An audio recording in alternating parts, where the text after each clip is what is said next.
Дагы жол Франкфуртка кош келипсиңер. Анда эмесе бүгүн Евроблог каналындасыңар. Франкфурт. Майами шаарындагы зыра достор, анда эмесе кеттик, таныштырууну баштайбыз.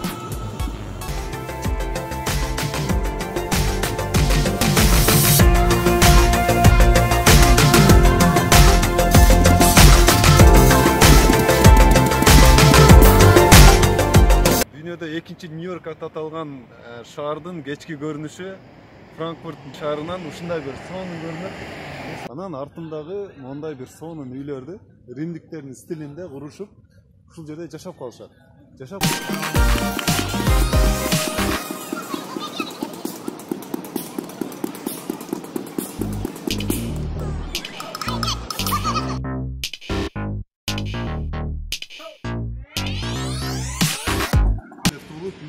Bir kança jыл ушул жерде жашап, дүйнөгө белгилүү чыгармаларды ушул жерде жазып калтырган.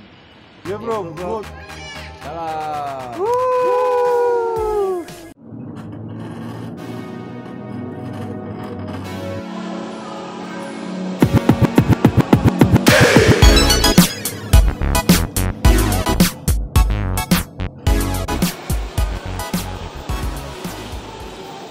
Достор, Европанын эң финансовый центр аталган, дүйнөгө белгилүү, жада калса Кыргызстанда акыркы жылы белгилүү болгон Франкфурт на Майне шаарына келип отурабыз.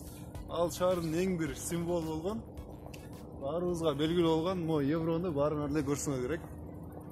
Бул евро тууралуу айтып кетсем, негизи Европада еврону колдонулордо ушул шаардан башталган, мындайча айтканда эпицентри ушул шаар. Ушул шаардан еврону колдонуп, андан кийин анын урматына, мындайча айтканда, бул жерге атайын евронун эстелигин орнотулушкан. Бул жер бир гана евронун орнотулгандан кийин туристтер, бизге окшогон туристтер, дүйнөнүн ар бурчунан келген туристтер келип ушул жерде сүрөткө түшүп кетишет. Акыркы жылдары Франкфурттун да символу болуп отурат. Буну койгондон кийин 2014 мисалы бийлик каршы болгон, бизге азыр кереги жок бул эстеликтин, шаардын көркүн бузуп атат деген дагы талаптар болгон, бирок ага карабай элдин каалоосу менен бул эстелик ушул жерде калып отурат. Ал эми бунун артында балким азыр жарык эмес, бирок сонун көрүнбөй атышы мүмкүн, бирок дүйнөдөгү миллиондогон достор, миллиарддаган акчалар ушул зданиянын артында айланышат. Бул жерде мындайча айтканда компьютерде отуруп эле миллиондогон, миллиарддаган акчаларды ушул жерде табат. Ошол достор, дагы жол Франкфуртка кош келипсиңер. Анда эмесе бүгүн Евроблог каналындасыңар. Франкфурт. Майами шаарындагы зыра достор, анда эмесе кеттик, таныштырууну баштайбыз.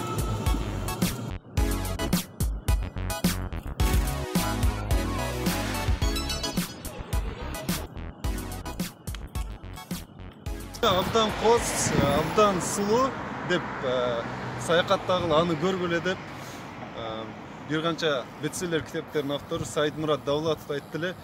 Мына ошол сөзгө дагы бир жолу ишенип турам достор. Дүйнөдө экинчи Нью-Йорк аты аталган шаардын кечки көрүнүшү Франкфурт шаарынан ушундай бир сонун көрүнөт. Карагылачы кандай коз, сонун. Албетте мындай шаарларды жөн гана суктанып карап отургум келет.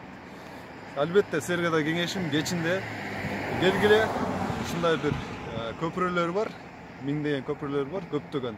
Мына ошол көптөгөн көпүрөлөрдүн эң бир чоңу трасса, машиналар өтөт бул жактан.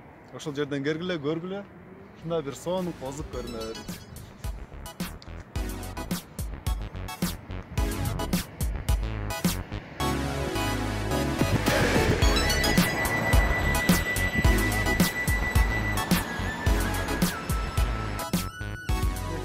Салам достор.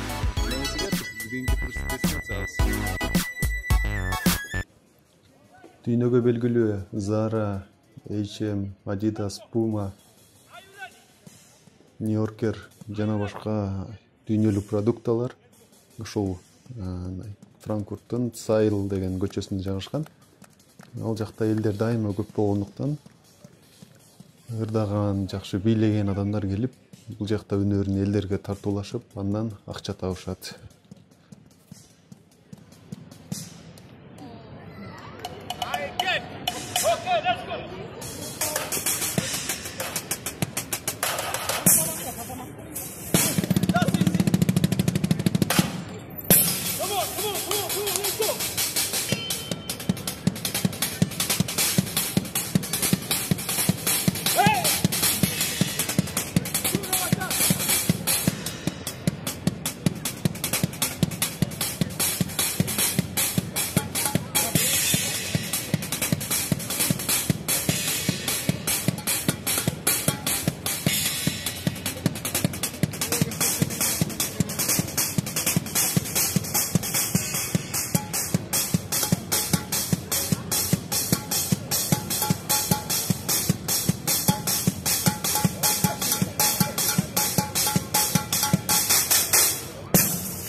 That was a joke. Here we go.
Hurry. If you have something, please offer something. Offer something. Come on, guys. These people, man, they are greedy, man. Give something for the street performance. You just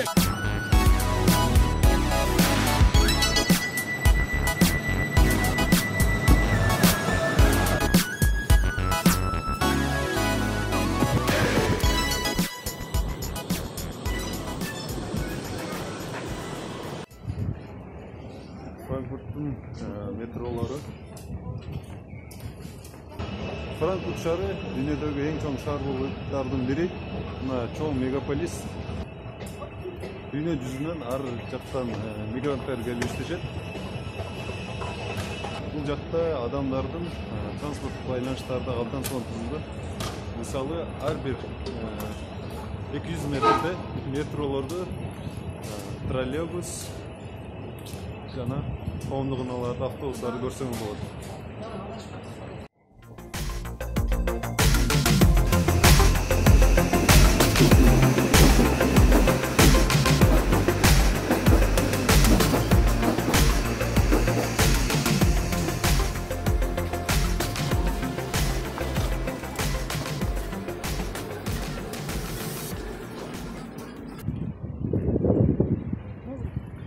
Frankfurt şehri Germaniyanın asman tırıcı üylör жол болсо skyscrapers боюнча алдыда турат. Германия боюнча 15 мындай үйлөр бар. Алардын 14-ü Frankfurt на Майне шаарында жайгашкан, достор. Артында бул стеклянный болуп турган мына ошондой бир үйлөрдүн бири. Негизги асман тиреген үйлөр болуш үчүн алардын бийиктиги 150 метрден ашыш керек. Ошон үчүн экинчи Нью-Йорк деп аталып келет, достор. Жол болсо Манхэттен.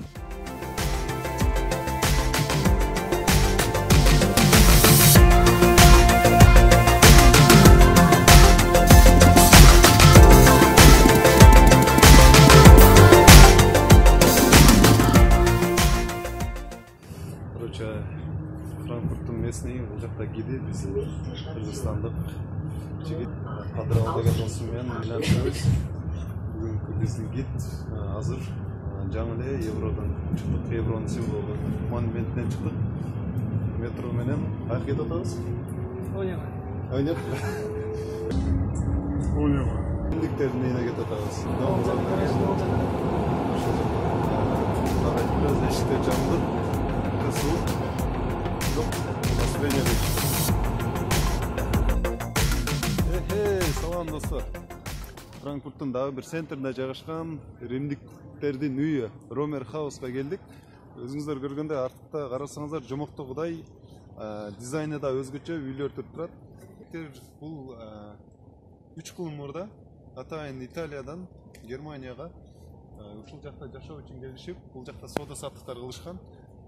Анан артындагы мондай бир сонун үйлөрдү римдиктердин стилинде курушуп, ушул жерде жашап калышат. Жашап калышкандан кийин бир канча убакыт өткөндөн кийин алар кайра өзүнүн мамлекетине, Италияга кайтышат. Ал эми үйлөр ошол римдиктер курган боюнча калып, бүгүнкү күндө ошол римдиктердин урматына алардын үйү деп аталып калышкан. Бул жакта эстелик дагы, могу эстелик. Бул жакта турат.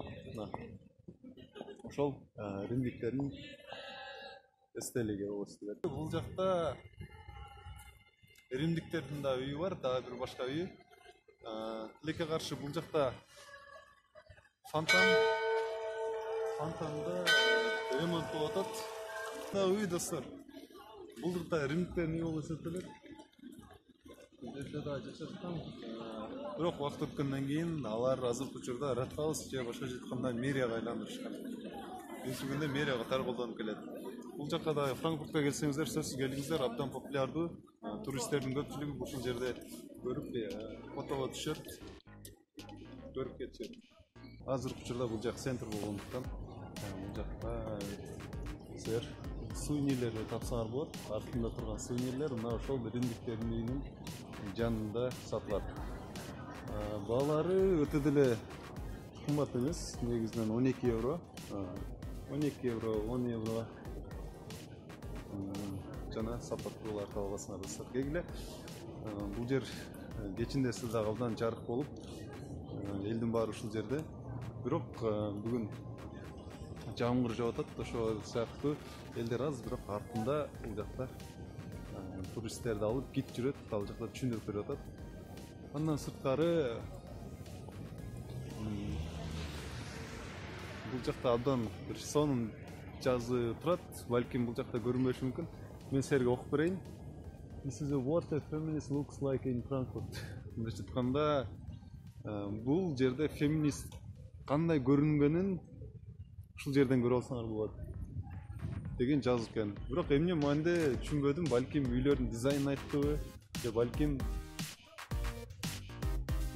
башка нерсени айтты. Ошол лентада ошол жазуу илинип турат. Абдан кооз, сонун жер экен, мага да жакты. Келгиле достор. Франкфуртта көрсөңөр, сиз келгиле.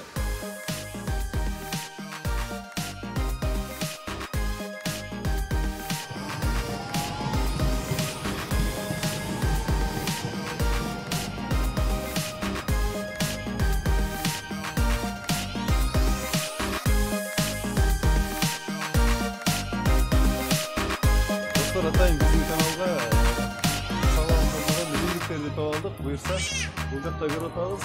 Биргеликте Евроблог. Салам. Евроблог. Салам. Биз кийинки Гётенин үйүнө барабыз. Гёте билесиздер, Европага да жалпы эле дүйнөгө белгилүү акындардын бири болуп саналган жазуучу. Философ, акын Гётенин үйүнө барабыз. Баса достор, Гёте дагы ушул Франкфуртта туулган. Анда эмесе, кеттик!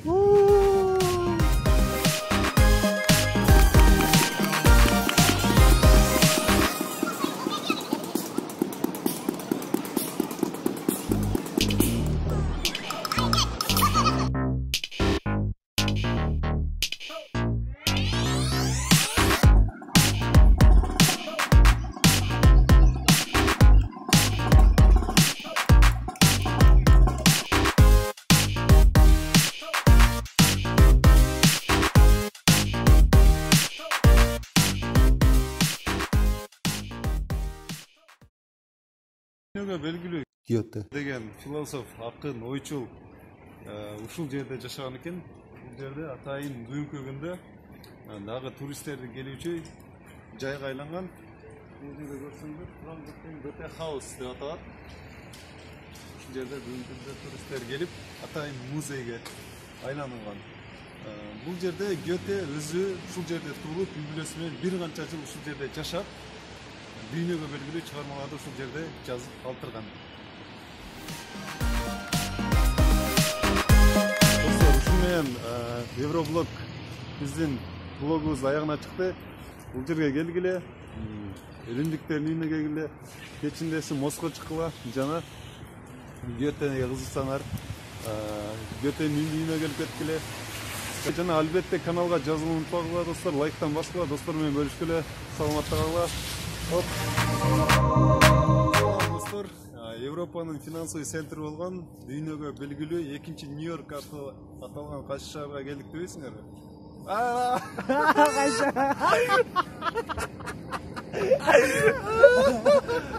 Kadr bir, duble bir. Neli? Duble bir kadra gel. Duble başla. Olacakta tabi atayın irimliklerin üstünde giyinip olacakta жүрүшөт. Kırgızstan salam. Alo. Salam. Salam. Dankeschön.